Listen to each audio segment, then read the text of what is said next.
Declare war on your enemies. The polarity strategy. Life is endless battle and conflict, and you cannot fight effectively unless you can identify your enemies. People are subtle and evasive, disguising their intentions, pretending to be on your side. You need clarity. Learn to smoke out your enemies, to spot them by the signs and patterns that reveal hostility.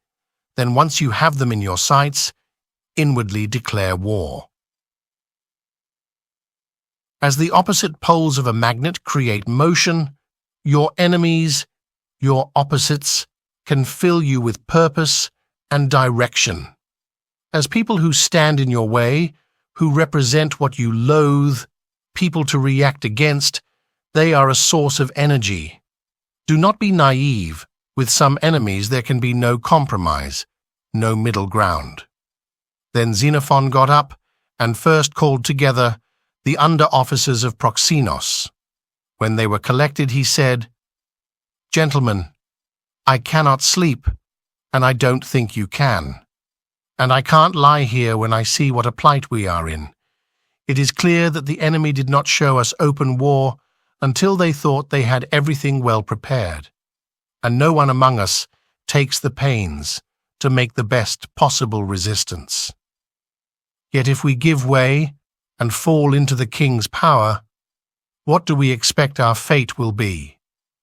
When his own half-brother was dead, the man cut off his head and cut off his hand and stuck them up on a pole. We have no one to plead for us, and we marched here to make the king a slave or to kill him if we could. And what do you think our fate will be? Would he not go to all extremes of torture to make the whole world afraid of making war on him? Why, we must do anything to keep out of his power."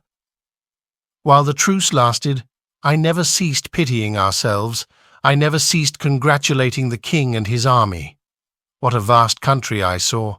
How large, what endless provisions, what crowds of servants, how many cattle and sheep, what gold, what raiment.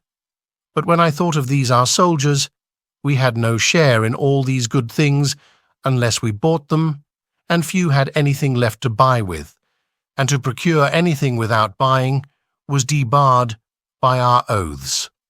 While I reasoned like this, I sometimes feared the truce more than the war now. However, now they have broken the truce, there is an end both to their insolence and to our suspicion. There lie all these good things before us, prizes for whichever side prove the better men. The gods are the judges of the contest, and they will be with us naturally.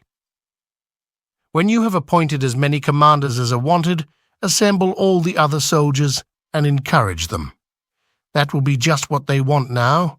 Perhaps you have noticed yourselves how crestfallen they were when they came into camp, how crestfallen they went on guard.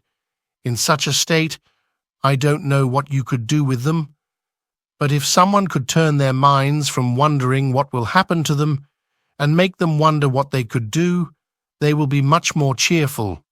You know, I am sure that not numbers or strength brings victory in war, but whichever army goes into battle stronger in soul, their enemies generally cannot withstand them.